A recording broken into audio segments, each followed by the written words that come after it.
I believe once saved, always saved. For one, I believe God's promise. And two, there's no difference between once saved, always saved and eternal life. Eternal means it's everlasting. And then one of the questions I always get is, well, what if you unalive someone? What if you commit adultery? You don't lose your salvation? You're saying someone can do these sins and, not lose their salvation? And my answer to that is, well, look at David. A man after God's own heart is what he's called. He committed adultery. He unalived. Just because he did those things and the consequence of that is not losing salvation doesn't mean there's no consequences. Let's take a look at what happens when you live in sin like that. So living in these sins and doing these severe sins that he done didn't only affect him, but it affected his family as well.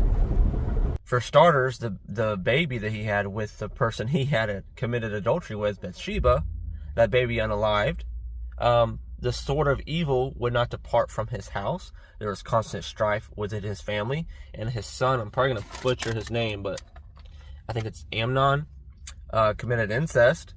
As a result of that, he ended up unaliving. So both his sons unalived.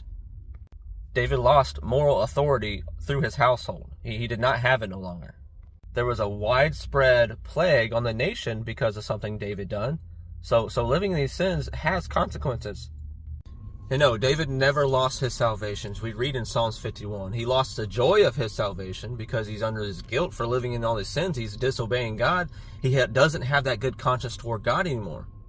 He asks, God, please give me the joy of my salvation. He cries out to God, the joy of his salvation. He still has his salvation. Now, the whole issue, if we lived back in those times, all these people, all of us, all you guys would be like, well, this guy's not saved because you're basing it off of his sins. We all still sin. Thank God it's by grace.